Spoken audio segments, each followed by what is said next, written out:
মানুষ এই পৃথিবীতে এসেছে 7 আকাশের উপর থেকে, জান্নাত থেকে।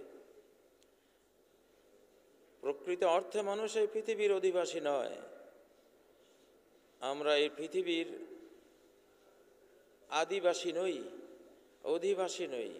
এখানে আমরা প্রবাসী। আমরা এখানে কিছুদিনের জন্য জেল খাটার উদ্দেশ্যে আগমন করেছি।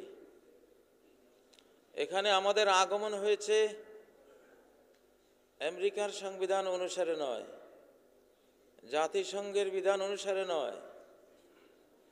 এই পৃথিবীতে আমাদের আগমন, বাংলাদেশে আমাদের আসা, এই অঞ্চলে আমাদের বসবাস বাংলাদেশের সংবিধানেও হয়নি।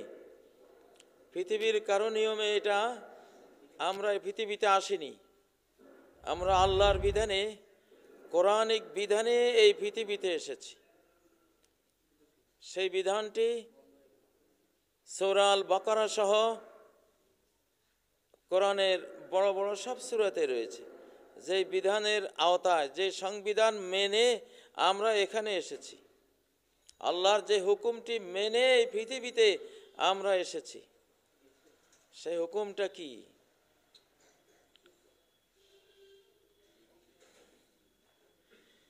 قُلْ اهْبِطُوا مِنْهَا جَمِيعًا بَعْضُكُمْ لِبَعْضٍ عَدُوٌّ وَلَكُمْ فِي الْأَرْضِ مُسْتَقَرٌّ وَمَتَاعٌ إِلَى حِينٍ। আল্লাহ বলছেন, আমি একটা আইন জারি করলাম, নেমে যাও, আমার জান্নাত থেকে নেমে যাও সবাই।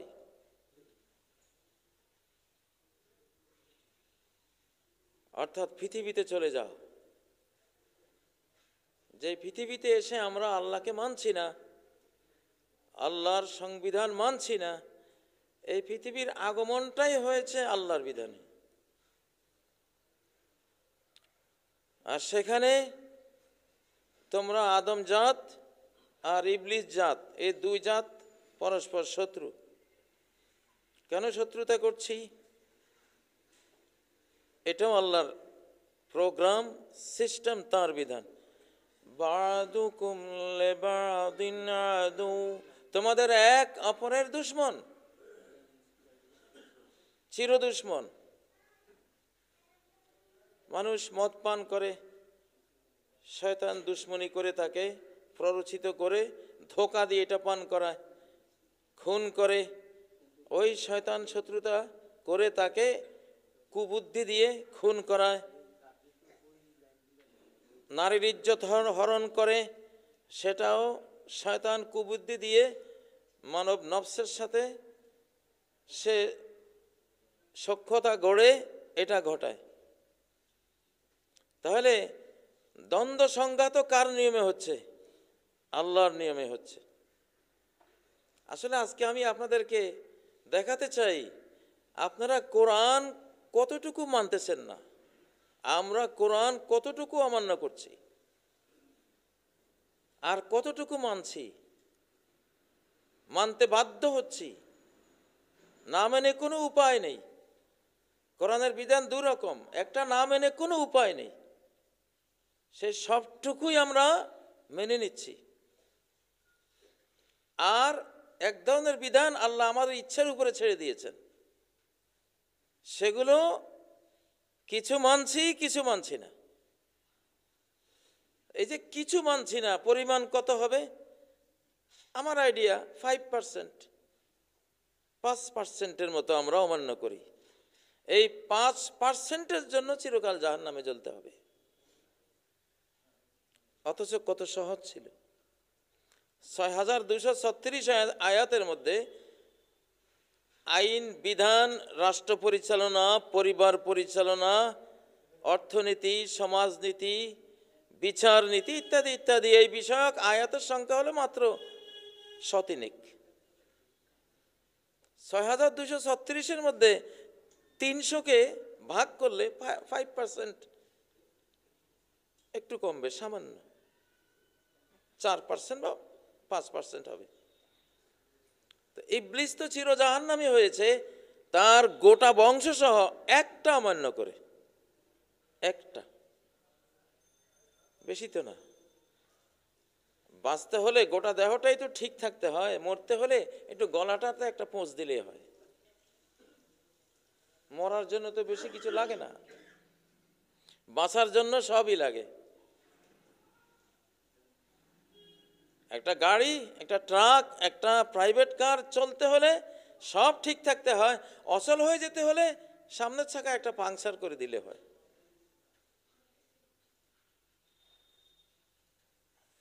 তো কেন এখন বাংলাদেশে, নতুন বাংলাদেশে কোরআন মানব না? আমি শো কজ করছি, আপনি তো 95% মানছেন বাধ্য বা নিজের স্বীকৃতিতে, নিজের চয়েসে। বৈজ্ঞানিক যতগুলো আবিষ্কার সব আপনি মানছেন, সব বিজ্ঞানের আয়াত সবই আপনি, আমি, আমেরিকা, ইউরোপ, বাংলাদেশের সরকার সবাই মানে, চেয়ারম্যান, মেম্বার, এমপি, মন্ত্রী সবাই মানে। যে কোরআনের 95% আপনি মেনে নিচ্ছেন, আপনি কেন আপনি 5%-এর জন্য জাহান্নামে যাবেন? অযৌক্তিক। আর যদি কোরআন ছাড়া আপনার এত সাহস, এত ক্ষমতা, আপনি চলতে পারেন, তাহলে 95% ডিনাই করেন দেখি। হাসিনা ফ্যাসিবাদ বিদায় হয়েছে কোন কোন আয়াতের আওতায়, কোন আল্লাহর লয়ের আওতায়? এটা ল তো আছে, সে লটা কি? فَأَكْثَرُوا فِيهَا الْفَسَادَ, ওরা আমার দেশে, আমার সাম্রাজ্যে অশান্তি করেছিল অতিমাত্রায়, অতিরিক্ত বাড় বেড়ে গিয়েছিল। এই যে অতি কথাটা, ইকসার, আকসারু বা তগাও, সীমা, বর্ডার ক্রস করে ফেলছে। فَصَبَّ عَلَيْهِمْ رَبُّكَ سَوْطَ عَذَابٍ, তোমার রব হানলেন তাদের উপরে শাস্তির কষাঘাত, বেত্রাঘাত, ইলাহি আযাবের বেত্রাঘাতে বিদায়।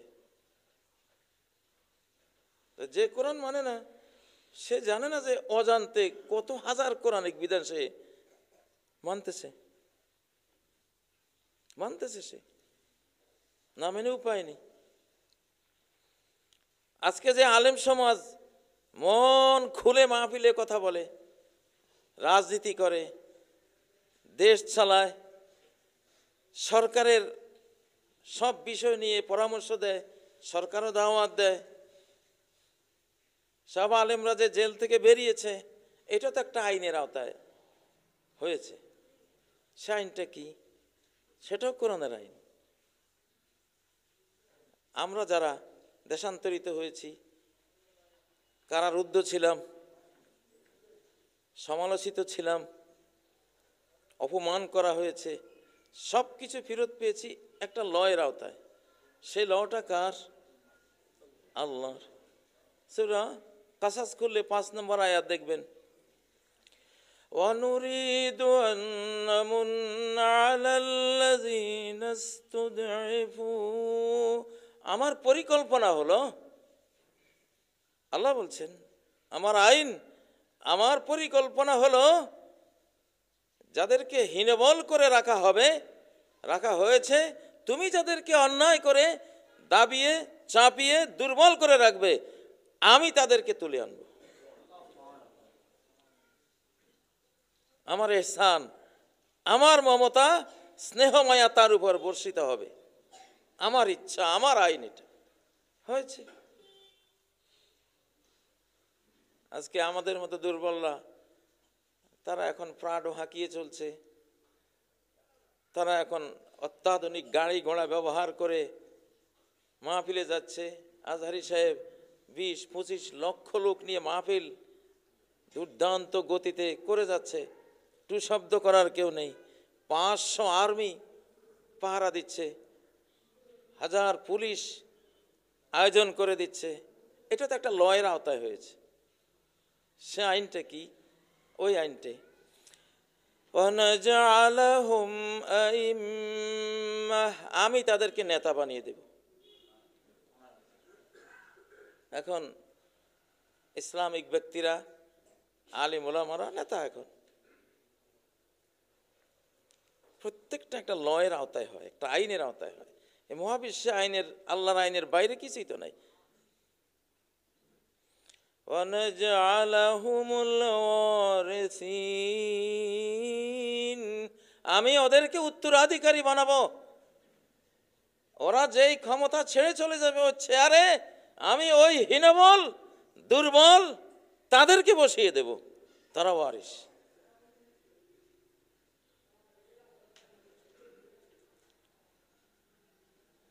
খুবই অযৌক্তিক, খুবই অন্যায়। 5% কোরআনের বিধিবিধান অমান্য করে জাহান্নামে যাওয়া, আপনি সবই মানতে বাধ্য। আপনি জন্ম হয়েছেন কোরআনের আইনে। কিসের আইনে? কোরআনের আইনে। কি সেই আইন? আল্লাহু আনবাতাকুম মিনাল আরদি নাবাতা, সূরা নূহে আল্লাহ ঘোষণা দিচ্ছেন, আল্লাহ এই মাটি থেকে, মাটিতে উদ্ভিদ যেমন জন্মায়, আল্লাহ এই মাটি থেকে তোমাকে তেমনি ভাবে উদ্গত করেছেন। মাটির একটি উদ্ভিদ চারা গাছের মতো তোমাকে সৃষ্টি করেছেন মাটি থেকে। মহাবিশ্বের কুল মাখলুকাত একসাথ হলেও মাটি দিয়ে একটা মানুষ বানাবার ক্ষমতা রাখে না। আপনি কবরে যাচ্ছেন আল্লাহর আইনে, কবর দেওয়ার সিস্টেমটা আপনি পাইলেন কই?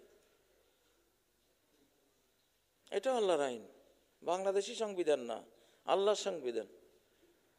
সুম্মা আমাতাহু ফাআকবারাহ, মরণটাও আল্লাহর ল, আল্লাহর আইন।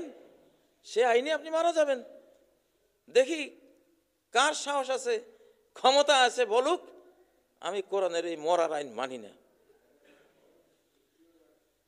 পারবেন? 72-এর সংবিধানে একটা বিধান সংযোজন করে দেন না, যে আমরা যারা এই বিধান লিখেছি লর্ড, আমরা কেউ মরতে রাজি না, আমাদের সংবিধানে মৃত্যু নাই, অতএব আমরা মরব না। বেটা তোরাই আগে মরবি যদি আল্লাহ চান। আমি তো ভেবে হয়রান যে মানুষ কেন কোরআনের বিরুদ্ধে, যত কোরআনের পুরোটাই সে মানতেছে, কিন্তু কোনো সওয়াব ছাড়া। কারণ ইচ্ছে নাই তো, সে ইচ্ছা করে মানতেছে না, আল্লাহ মানাচ্ছে জোর করে।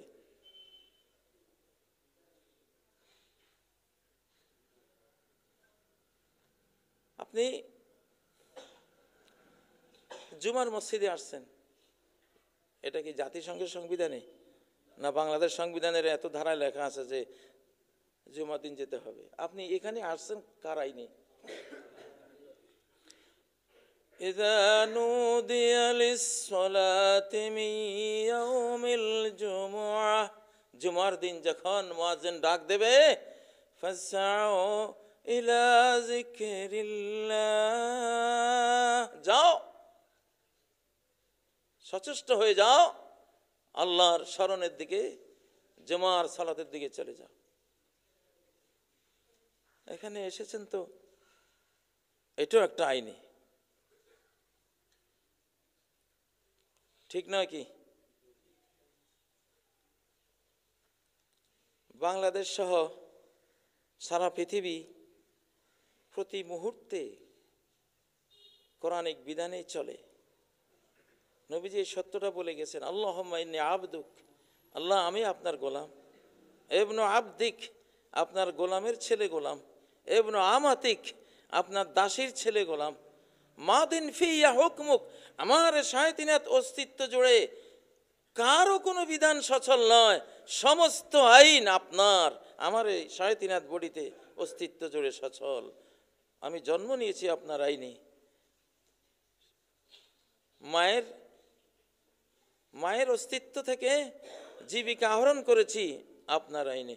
ওয়াহাদাইনাহুন নাজদাইন। এই যে শিশুটা, ছোট্ট শিশু, কিছুই বোঝে না, কিন্তু মায়ের বুকে যে তার খাবারটা রাখা, পৃথিবীতে তার মতো এটা আর কেউ বেশি ভালো বোঝে না। আর এটা কিভাবে আদায় করতে হবে, সেই চোষার পদ্ধতিটা এই শিশু অবুঝ শিশুর মতো এত এক্সপার্টনেস, এত যোগ্যতা, এত নিখুঁতভাবে আপনি সারা বিশ্বের সব ডিগ্রি, ডক্টরেট নিয়ে এসেও আপনি পারবেন না। আপনি আর আমি শিশুকালে যে মায়ের এই জীবন উপকরণটা চুষে চুষে বেঁচেছি কারাইনি। ওয়াহাদাইনাহুন নাজদাইন। আমি তাকে দুটো মায়ের অস্তিত্বে থাকা এই নাজদাইন, নাজদাইন মানে দুটো পথ, এটাও হয়। নাজদাইন মানে মাতৃদুধের দুটো আধার, এই দুটোও হয়। আমি তাকে রাস্তা দেখিয়েছি, আমি রাস্তা দেখিয়েছি। কোরআনের সবচেয়ে বড় মুজিজা, কাল মৌলানা আব্দুল মালিক সাহেব বললেন যে কোরআনের সবচেয়ে বড় মুজিজা কি? সে হেদায়েত করতে পারে। করেন তো দেখি। বিজ্ঞানীরা নিজেই তো গোমরা, শয়তান, এক একটা বদজাত। এদের ব্যক্তিগত জীবন ঘাটলে সিসি করতে হয়। পারবেন হেদায়েত করতে বিজ্ঞান দিয়ে? বিজ্ঞান পড়াতে পারবেন, কম্পিউটার সায়েন্টিস্ট বানাতে পারবেন, কিন্তু নামাজি বানাতে পারবেন না, আল্লাহওয়ালা বানাতে পারবেন না। কোটি টাকা খরচ করে সন্তানকে কত কিছু শেখালেন। সন্তান আজকে শিল্পপতি, সন্তান আজকে বড় শিক্ষানুরাগী, বড় প্রফেসর, বড় বিজ্ঞানী, সে রাষ্ট্রের কৃতি সন্তান, কত কিছু। আপনার বার্ধক্যে আপনাকে বৃদ্ধাশ্রমে ফেলে দিল, বৃদ্ধাশ্রমে ফেলে দিল। বুঝাতেই পাচ্ছেন না, পারবেন না। এই যে পারলেন না, এই যে সন্তান বকে গেল, বৃদ্ধাশ্রমে ফেলে দিল আপনাকে। কোরআন শিক্ষা দিলে আপনার খরচ হতো কয়েক হাজার টাকা, সেখানে কোটি টাকা খরচ করে সন্তানকে পড়ালেন। শুধু কোরআন পড়ালেন না, সবই পড়ালেন। সন্তান আপনাকে আপনার বার্ধক্যে বৃদ্ধাশ্রমে ঠেলে ফেলে দিল। এটাও কোরআনের আইন, এটাও কি কোরআনের আইন? কি আইন সেটা? সারা কোরআনে আছে। একটা দেই, সূরা বনী ইসরাঈলের 7 নম্বর আয়াত। ইন আহসানতুম আহসানতুম লিআনফুসিকুম। যদি সুন্দর কিছু করো, আল্লাহর কাছে যেটা সুন্দর, কি সুন্দর কি অসুন্দর ওটা আল্লাহ বলবেন। যেটা আল্লাহর কাছে সুন্দর, ওনার জ্ঞানে সুন্দর, ওটা মানুষের কাছে সুন্দর। তুমি যদি সুন্দর কিছু করো, ভালো কিছু করো, তাহলে ভালোটা পাবে। ওয়াইন আসাতুম ফালাহা। যদি খারাপ করো, খারাপটার বিনিময়ে তোমাকেই ভোগ করতে হবে।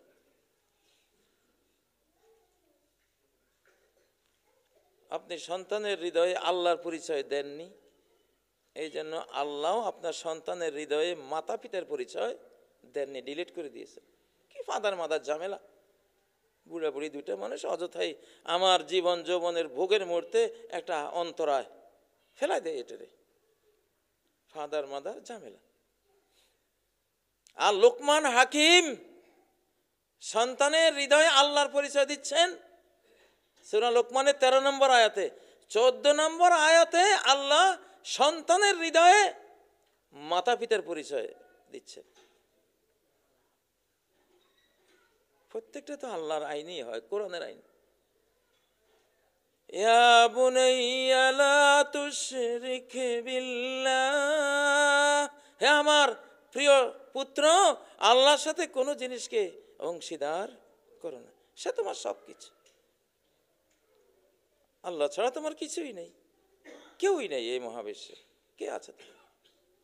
যা আছে এরা কিছু থাকবে না, একসময় হারিয়ে যাবে মৃত্যুর সময়। এই পরিচয় লোকমান হাকিম যখন দিল, পরের আয়াতে আল্লাহ বলতেছেন ওয়াসাইনাল ইনসানা বিওয়ালিদাইহি, আমি মানুষকে তার মাতা পিতার ব্যাপারে ওসিয়ত করে দিয়েছি, শক্ত উপদেশ দিয়েছি যে তাদের প্রতি তুমি ইহসান করো। কি করতে হবে কি না করতে হবে ডিটেইলস। যেই বাপ সন্তানের কাছে আল্লাহর পরিচয় দিল, সাথে সাথে আল্লাহ সন্তানের কাছে মাতা পিতার পরিচয় দিয়ে দিল। মানে আপনার ছেলে আপনাকে বৃদ্ধাশ্রমে যখন ঠেলে দিল, আপনি ওখানে বসে বসে ভাববেন, কারো দুর্ভাগ্য ওইটা না হোক, আমরা দোয়া করি, তখন ভাববেন হ্যাঁ ওর শৈশবে আমি আল্লাহর নাফরমানি করেছিলাম, তখন আল্লাহর হুকুম ছিল আমার প্রতি যে সন্তানকে কোরআন শেখাও, সন্তানকে দ্বীন শেখাও, সন্তানকে ঈমান ইসলাম দ্বীন তাকওয়া ইহসান শেখাও। আমি ওই তার শৈশবে আল্লাহর একটা নাফরমানি করেছি, এখন আমার বার্ধক্যে আমার সন্তান আল্লাহর একটা নাফরমানি করতেছে। নাফরমানির বিনিময়ে নাফরমানি। সন্তানের ফরজ ছিল আমাকে লালন করা পালন করা, যেহেতু শৈশবে আমি তার ব্যাপারে আল্লাহর হুকুম অমান্য করেছি, আমার বার্ধক্যে সে এখন আমার ব্যাপারে তার উপরে কি হুকুম সেটা সে অমান্য করছে। আর একটা ছেলেকে হাফেজে কোরআন বানালেন, আলেমে দ্বীন বানালেন, আল্লাহ ওয়ালা বানালেন, ও নিজে না খেয়ে আপনাকে খাওয়ায়। বৃদ্ধাশ্রমে রেখে দেওয়া তো দূরে থাকুক, নিজের ঘরেও ভালো খাটটাতে মা বাবাকে রাখে, ভালো খাবারটা মাতা পিতাকে এনে খাওয়ায়, দিবারাত সেবা দেয়, শারীরিক আবার আর্থিক। কার আইন এগুলি? এই যে হচ্ছে কার আইনে? সব কোরআন, সব কোরআনের আইনে। এখন সামনে কি হবে বাংলাদেশে? সামনে কি হবে? কোরআনে যা আছে তা হবে। কারো আশা পূরণ হবে না, কারো আশা তার আশা মতো তার প্রত্যাশা মতো কিছুই হবে না। হবে কোরআনে যা আছে তা। কি আছে কোরআনে? লিইয়ুযহিরাহু আলাদ-দীনি কুল্লিহি ওয়ালাউ কারিহাল মুশরিকুন। আল্লাহর একটা ইচ্ছা, শেষ জামানায় তিনি একা নিজ ক্ষমতা বলে, নিজ জ্ঞানের বলে দ্বীনকে, ইসলামকে, কোরআনকে সকল তন্ত্রমন্ত্রের উপর, সকল বানোয়াট ধর্মের উপর, সকল বিধান সংবিধানের উপর তিনি একা জয়ী করে দেবেন। কেউ পারলে ফিরেন, কেউ পারলে ফিরান ইনশাআল্লাহ। সামনে এটা আসতেছে।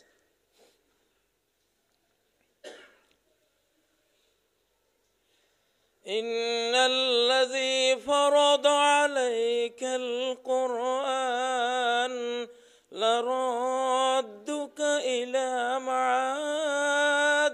রাসূলকে যেমন কোরআন ফরজ করে আল্লাহ বলেছেন মক্কা থেকে তোমাকে বের করা হয়েছে, আমি আবার তোমাকে প্লেস অফ রিটার্ন নিয়ে যাব।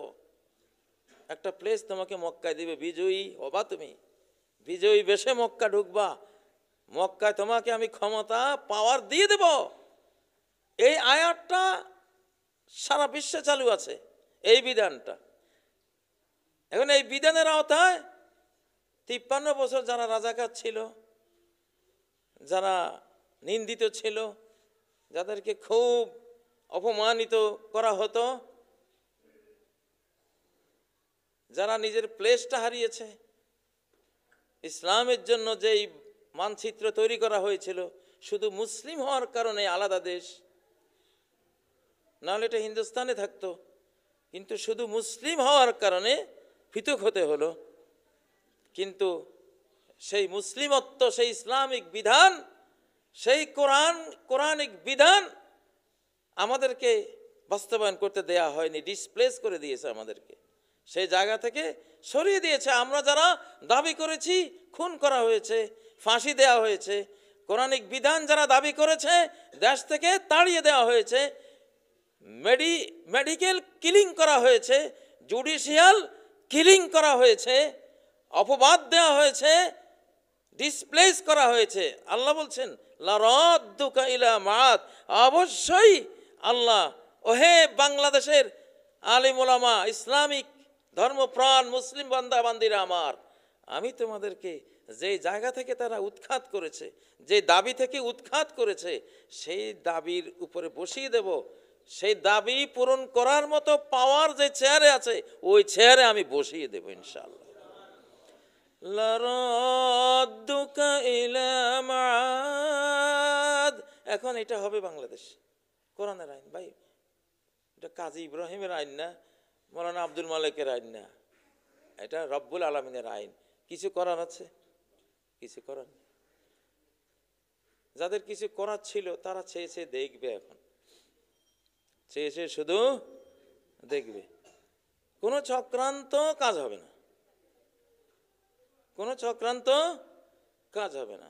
ইসলাম যখন যাত্রা শুরু করে নবীজির আমলে, তখন আব্রাহার ষড়যন্ত্র কাজ দেয়নি, রোমান সাম্রাজ্যের ষড়যন্ত্র কাজ দেয়নি, পারস্য সাম্রাজ্যের ষড়যন্ত্র কাজ দেয়নি, আবু জাহালদের চক্রান্ত কাজে আসেনি, আরব বিভিন্ন গোত্রের হাজারো লাখো চক্রান্ত নবীজির বিরুদ্ধে কোনোটাই কোনো কাজে আসেনি। তিনি আসছেনই, নবুয়ত ইসলামের সূর্যের উদয় হয়েছেই, আলোকিত করে ছেড়েছেই গোটা বিশ্বকে। সেটা বাধা বিঘ্ন দৌড়, বাধার বিন্ধ্যাচল পেরিয়ে পেরিয়ে সব কিছু ডিঙ্গিয়ে সে তার মিশন কমপ্লিট করে তারপরে দুনিয়া থেকে গিয়েছে, ঠিক নয় কি?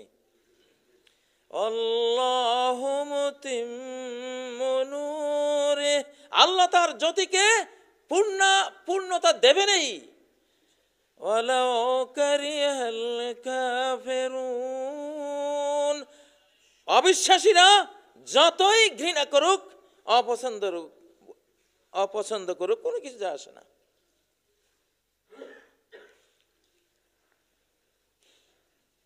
আমরা এখন আমাদের জাতির সামনে কথাগুলি বলছি, কারণ এই জাতিকে গাইডলাইন দেওয়ার মতো জ্ঞানগুলো সারা জীবন আল্লাহ আমাদেরকে পড়িয়েছেন, জানিয়েছেন, আমরা বুকে নিয়েছি।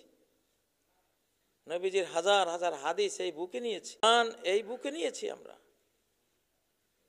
আকাশের এলহাম, আমরা মিম্বরে দাঁড়ালে কথা আমরা বলি না, আকাশ থেকে বলে দেয়া হয়, আমাদের মুখ দিয়ে ডেলিভারি হয়, শুধু ওনার তৌফিকে হয়। উনি যেটা অনুমোদন করেন না সেটা বলতে পারি না। কোনো খুতবাতেই দাঁড়িয়ে নিজে যেটা ভেবে এসেছি দাঁড়াবার পরে ওটা নাই, টোটাল অন্য কথা বলছি। হয়তো ভেবেছিলাম আজকে এই পয়েন্টে কথা বলবো, তার ধারে কাছেও যাইনি, যেতে পারিনি। কারণ আকাশ থেকে হয়তো আল্লাহ দেখলেন যে ঠিক আছে, আমার বাংলাদেশি বান্দা বান্দীদের আমি খুব ভালোবাসি, তোমরা হলে তাদের শিক্ষক, তোমাদের মুখ দিয়ে আমি সেটাই আনাবো যেটা ওদের কাজে লাগবে। কিছু সময় থাকে পৃথিবীতে যখন সবকিছু আল্লাহ নিয়ে নেন তার নিয়ন্ত্রণে, এখন সেই সময়। এটা সত্য বলছি, আমি না কোনো মাহফিলে বসে নিজের পরিকল্পিত ওয়াজটা করতে পারছি, না খুতবাতে কি বলবো এটা ভেবে আসছি, অবশ্যই মাইন্ড সেটিং করে এখানে এসে ওটা মনেই নেই। আমি এই সময়টাকে খুব বুঝি, এই সময়টা আল্লাহর সময়। বারবার আপনাদেরকে ওই একটা ওয়াজ করি, সূরা ইব্রাহিমের 5 নম্বর আয়াত, ফাযাক্কিরহুম বিআইয়ামিল্লাহ। আল্লাহর শতাব্দী, আল্লাহর দিন শুরু হয়েছে, শয়তানের দিন বিগত হয়েছে, এইটা বলো মানুষকে, এটা বলে বলে ওয়াজ করো। এই সময়টা আল্লাহর, ওনার নিয়ন্ত্রণে। 136 বার ফ্যাসিবাদ আক্রমণ করেছে এই সরকারকে, 136 বার আকাশ গাইডেড আক্রমণে নিপাত হয়ে গেছে। আরো যদি 536 বার হয় চক্রান্ত, 536 বারে আমি জানি ওইটা ধ্বংস হয়ে যাবে। কারণ সময়টা তাদের না, সময়টা মুহাম্মাদের সাল্লাল্লাহু আলাইহি ওয়াসাল্লাম, সময়টা আল কোরআনের, সময়টা আলিম উলামার, সময়টা ইমাম মাহদীর, সময়টা ঈসা আলাইহিস সালামের, শতাব্দীটা ইসলামের দ্বিতীয় বিশ্বায়নের, শেষ বিশ্বায়ন, শেষবার জালওয়া দেখিয়ে যাবে।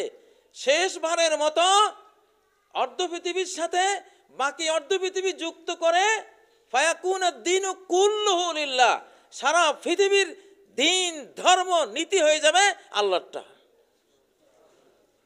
অর্ধ পৃথিবীর সাথে বাকি অর্ধ পৃথিবী এখন যুক্ত হবে, কারো কিছু করার না, এটা আল্লাহর ফয়সালা। আমরা আল কোরআনের কি কি মানি না? 95% মানি, 5% মানি না। হারাম খাইতে নিষেধ করেছেন, এইটা খাবার বিষয় তো খুব কষ্ট লাগে। বাবাও ভুল করেছে, ছেলেরাও ভুল করতেছে। ওয়ালা তাকরাবা হাযিহিশ শাজারা ফাতাকুনা মিনাল যালিমিন।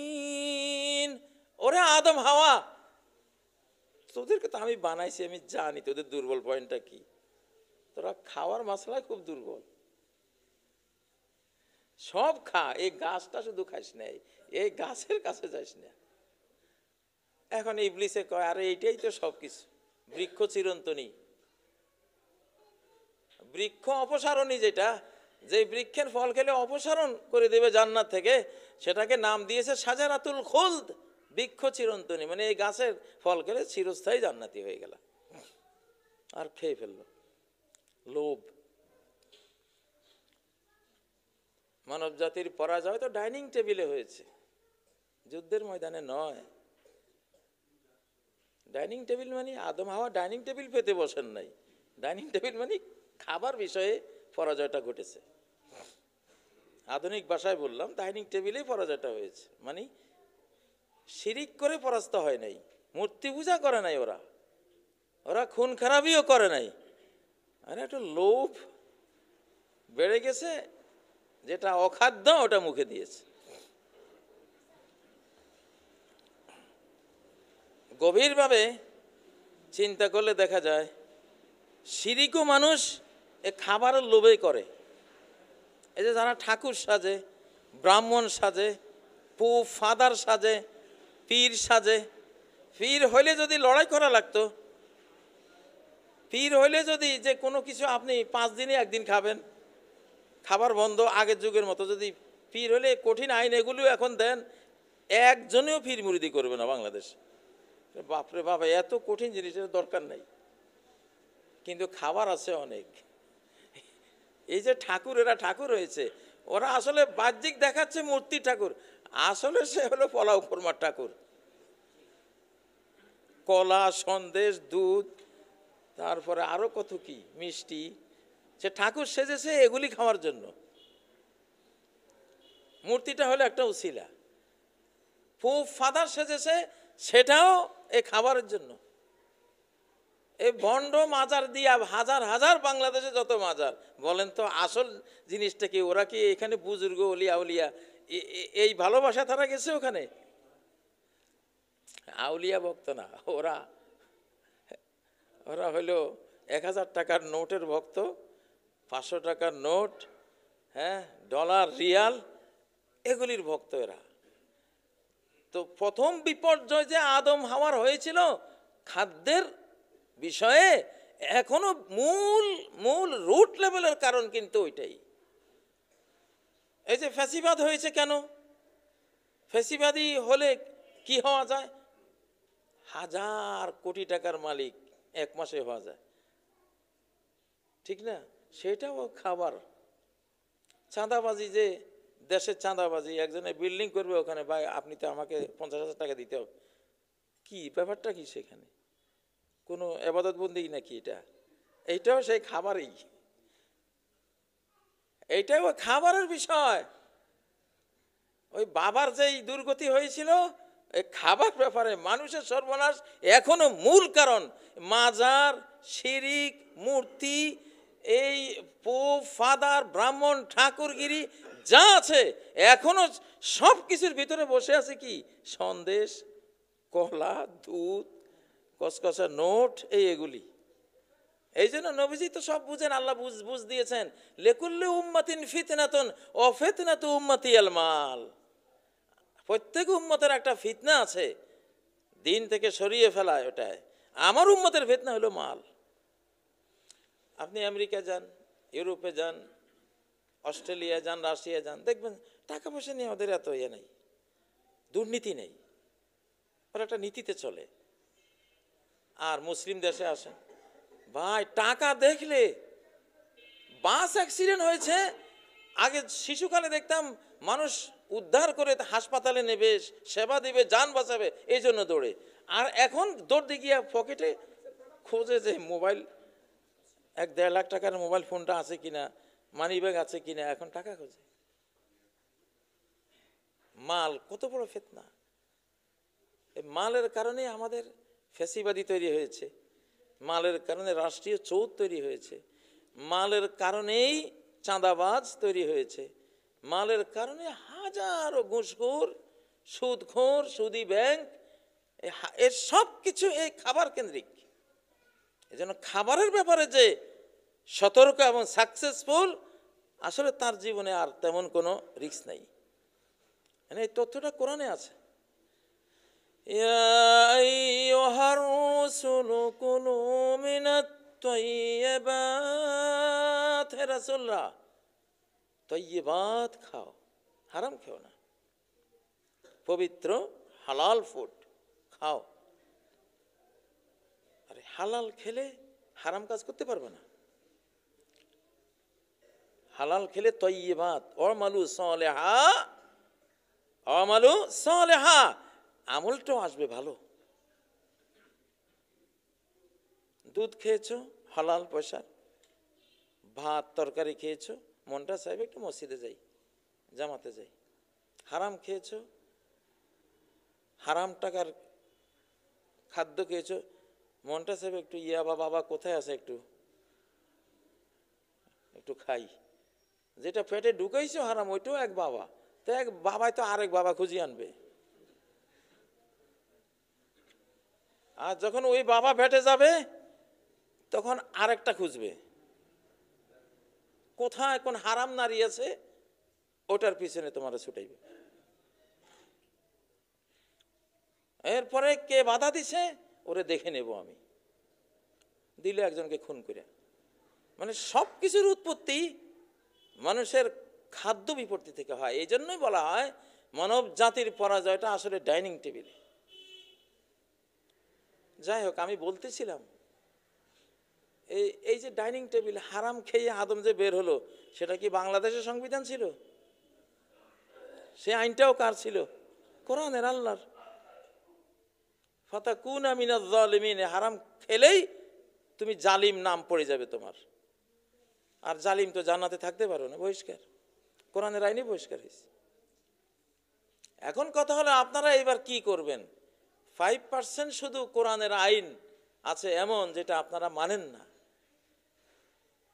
খাদ্য সংক্রান্ত কিছু আছে, জুডিশিয়াল বিচার আচার সংক্রান্ত কিছু আছে, চোরের হাত কাটা, তো এটা শুরুতে জাতিসংঘ সহ চিৎকার দিবে, আরে শরীয়তের আইন তো ভাই এটা অমানবিক, বর্বর, এটা হাত কেটে দিবে চোরের। নিজে যে চোর মেরে ফেলে, কত চোর যে মারা যায় গণপিটুনি খেয়ে, ওইটা বর্বর না। আর আল্লাহ যে হাত কাটার বিধানটা দিয়েছেন, কেন দিয়েছেন ওটার মর্মটা না বুঝে হাত কাটার বিরুদ্ধে প্রপাগান্ডা শুরু।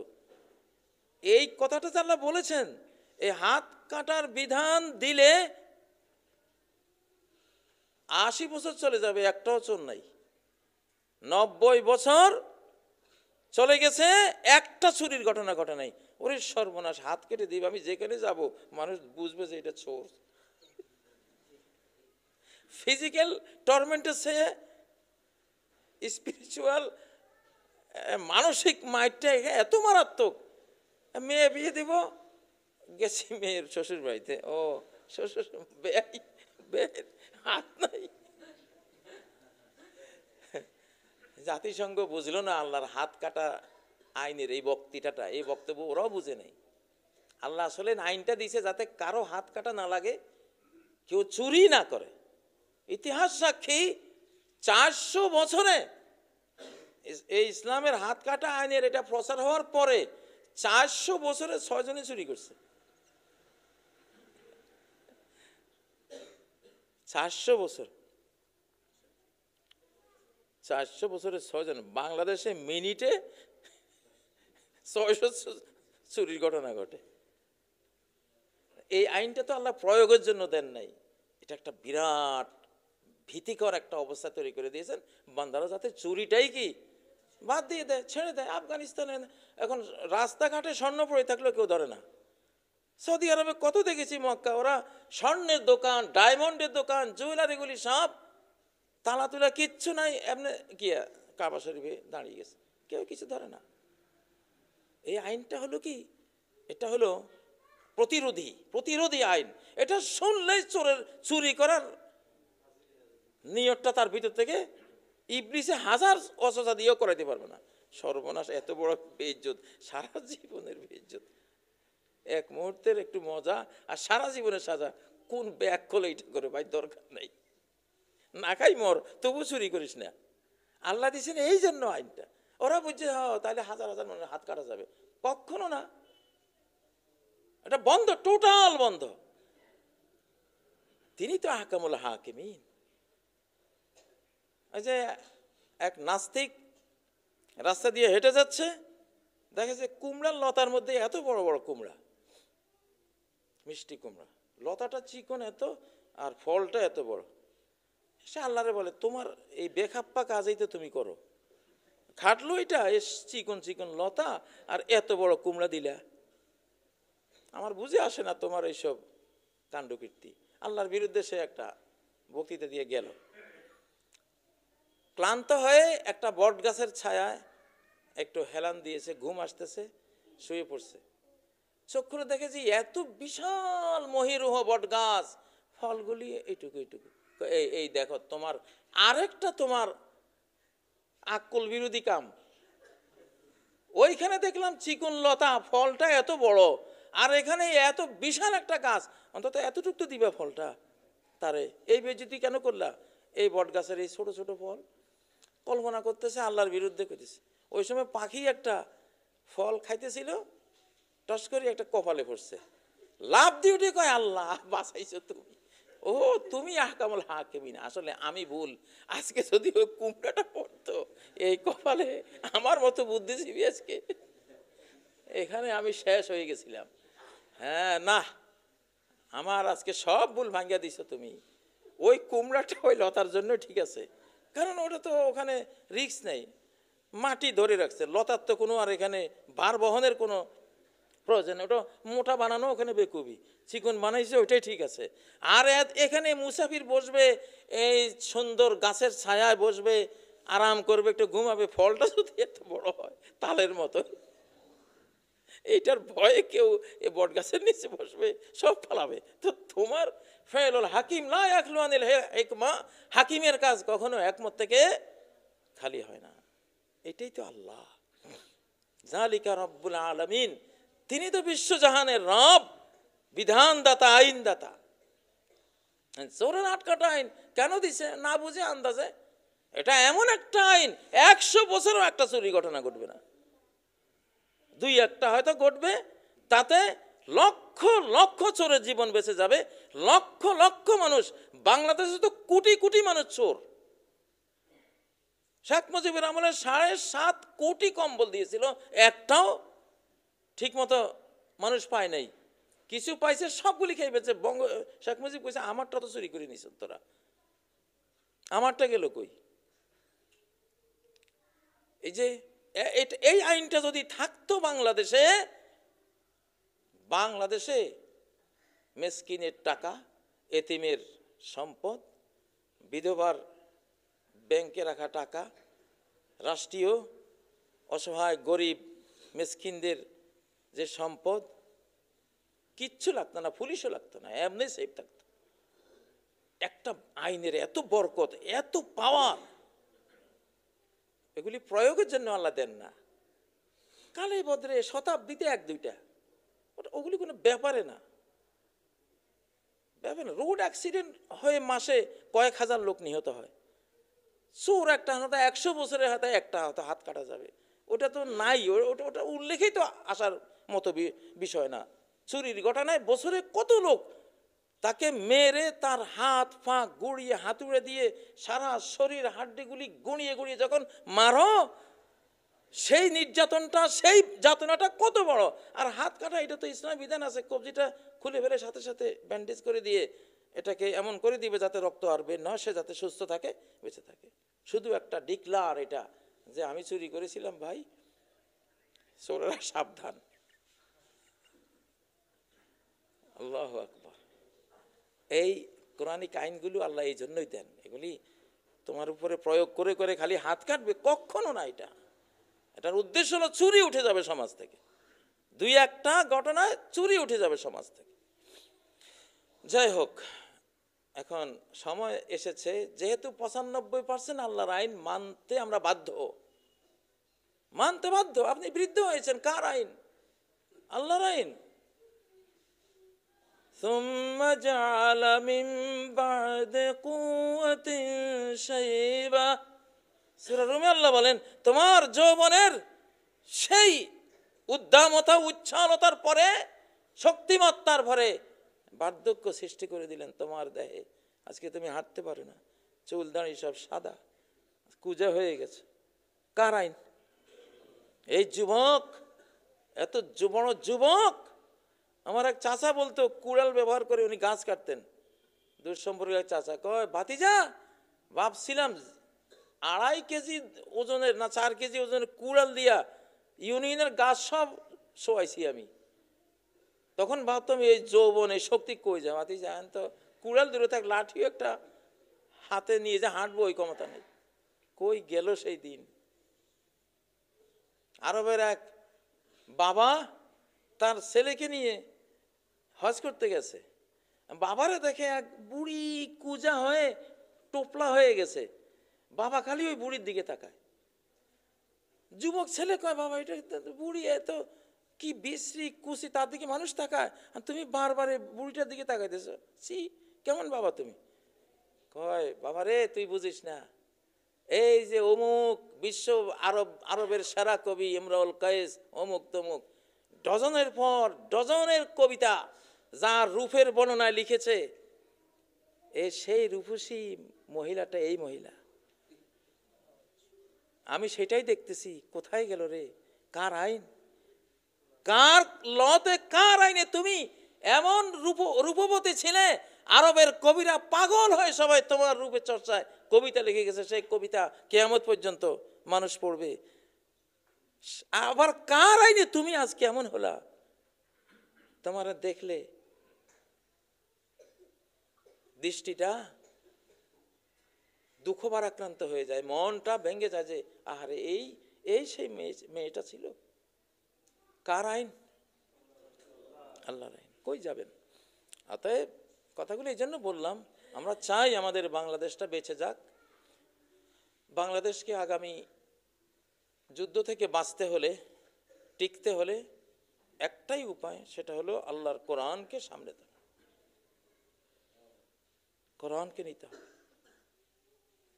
কোরআনকে নিয়ে আপনি মরলেও বেঁচে গেলেন, চিরস্থায়ী জান্নাত। এটা নিতে হবে, কোরআন নিতে হবে। কোরআনের অনুবাদ সহ কোরআন কিনে কিনে, কার বাড়িতে কোরআনের অনুবাদ নাই, দিয়ে আসেন, শ্রেষ্ঠ উপহার। প্রত্যেকটা মসজিদের উচিত, মসজিদের আওতায় কত হাজার মুসল্লি আছে, পরিবার আছে, কোন ঘরের মানুষরা কোরআনের কিছুই বুঝে না, একটা কোরআনের অনুবাদ কপি সেখানে পৌঁছাই দেই আমরা, চাঁদা করে কপি কিনে, রমজান আসতেছে, কোরআনের মাস, পৌঁছাই দিই। আমার একটা হিসাব আছে, যদি 10 কোটি কোরআনের কপি নতুন আমরা বিতরণ করতে পারি, আমার মনে হয় বাংলাদেশের আর কিছু করা লাগবে না ইনশাআল্লাহ। কয়েক কোটি মানুষের কাছে আছেই। নতুন যারা আমাদের তরুণ প্রজন্ম, যারা হয়তো কোরআনিক ক্লাসে আসতে পারেনি, সুযোগ পায়নি, এই প্রজন্মটাকে যদি আমরা কোরআনের দিকে টেনে আনি, অন্তত এক পারা তরজমাওয়ালা, এক পারা সূরা ফাতিহা সহ একটা পারা যদি কোরআন বুঝে। আমার এক বন্ধু আছে, উনি বড় শিল্পপতি, আমি 6000 মক্তব চালাই তার 1 টাকা দিয়া, তার জীবনের সব অর্জন কোরআনের পিছে দিয়ে দিয়েছে। সে কখনো দিল্লিতে গিয়ে ঘুরতো, কখনো দেওবন্দ গিয়ে ঘুরতো, কখনো অমুক পীর সাহেবের দরবারে ঘুরতো। একদিন একজন মাওলানা তারে কোরআনের অনুবাদের একটা কপি দিয়েছিলেন। আমি শুধু সূরা ফাতিহার অনুবাদটা পড়লাম, আমার গোটা লাইফটা চেঞ্জ হয়ে গেল, যে আল্লাহ কি বলতেছেন এখানে, এত সুন্দর কথা। হ্যাঁ, সূরা ফাতিহার অনুবাদ যেদিন পড়লাম, আমার গোটা জীবনটাই পরিবর্তন হয়ে গেল। তখন থেকে আজ পর্যন্ত আমি ওনাকে দিয়েই হাজার হাজার মক্তবের কোটি কোটি টাকা ব্যয় হচ্ছে এই সূরা ফাতিহার অনুবাদের কারিশমা। সূরা ফাতিহার অনুবাদটা পড়ার মিরাকল পাওয়ারটা কি হতে পারে একটা মানুষের জীবনে। নবীজির জীবনে যত বড় বড় কাফের মুসলমান হয়েছে, সব কোরআন শুনে, একটু কোরআন শুনে, একটু কোরআনের শব্দ। ওই ধারাটা এখনো আছে আমেরিকায়, জাপানে, ইউরোপে। একটা শব্দ কোরআনের তার ব্রেনে গিয়েছে, মুসলিম হয়ে গেছে। এই হেদায়েতের, কোরআনের সবচেয়ে বড় পাওয়ার, সে হেদায়েত করে, সে আলোকিত করে, সে মন জাগিয়ে তোলে, মৃতকে জীবিত করে তোলে, রুগ্নকে সুস্থ করে তোলে। মানসিক রোগী ডিপ্রেশন, আত্মহত্যা করতে যাচ্ছে, কোরআন দিয়ে দেন, আস্তে ফেরত চলে আসবো ওখান থেকে। আল্লাহ তাআলা আমাদেরকে এই কোরআন, যেই কোরআন আমরা 95% মানতেই হচ্ছে বাধ্য হয়ে, জেনে বা না জেনে, না মেনে কোনো উপায় নেই, তো সেই কোরআনের মাত্র 4-5% এইটুকু অমান্য করে কেন জাহান্নামে যাব আমরা? সরকারকে বলছি, ডক্টর ইউনূস সাহেব, ওয়াকারুজ্জামান সাহেব, যাদের হাতে আল্লাহ এখন বাংলাদেশের কর্তৃত্ব দিয়েছেন, স্পিরিচুয়াল একটা গ্রুপ আছে, আধ্যাত্মিক গ্রুপ, তারাও দেশটা চালায়, তারা কোরআনের পথে আছে। কিন্তু ফিজিক্যাল গ্রুপ আপনারা যারা আছেন, ধীরে ধীরে জাতিটাকে কোরআনের দিকে টেনে নিয়ে যান, ইনশাআল্লাহ নিয়ে যান, একটু একটু করে এগিয়ে যান। এমন নয় যে 1 বছরে সব করে ফেলতে হবে। কোরআন 23 বছরে এসেছে, আপনারাও 10-15-20 বছরের পরিকল্পনা নেন, আস্তে আস্তে কোরআনের বিধানগুলো সহনীয় মাত্রা করে করে নিয়ে আসেন। জাতিটা বেঁচে যাক, দেশের স্বাধীনতা রক্ষা পাক, অখণ্ডতা রক্ষা পাক, নিরাপত্তা এস্টাবলিশড হোক। না হলে এই 3টার একটা হবে না, যদি কোরআনকে এবার ডিনাই করা হয়। এখন সময়টা আগের না, এখন সময় কোরআনের। কোরআন ছাড়া এখন কোনো রাষ্ট্র টিকবে না, কোনো সরকারও টেকসই হবে না, কোনো অর্থনীতি টিকবে না, কোনো নিরাপত্তা সিস্টেম টিকবে না। এমন একটা যুগ শুরু হয়েছে 2024 থেকে, 2024 থেকে সামনের দিকে এই সময়টা চলবে। আল্লাহ তাআলা আমাদেরকে কোরআনকে বুঝার, কোরআনের আইনগুলো যে আমরা পালন করছি, স্টাডি করে করে কোথায় কোথায় পালন করতে হচ্ছে, অথচ জানিও না, বাধ্য আমি মানতে, এসব কিছু গবেষণা করার, স্টাডি করার আল্লাহ তৌফিক দেন আমাদেরকে। আকুলু কওলি হাযা ওয়া আস্তাগফিরুল্লাহ লি ওয়া লাকুম ফাস্তাগফিরুহু ওয়া তুবু ইলাইহি ইন্নাহু হুয়াল গফুরুর রহিম।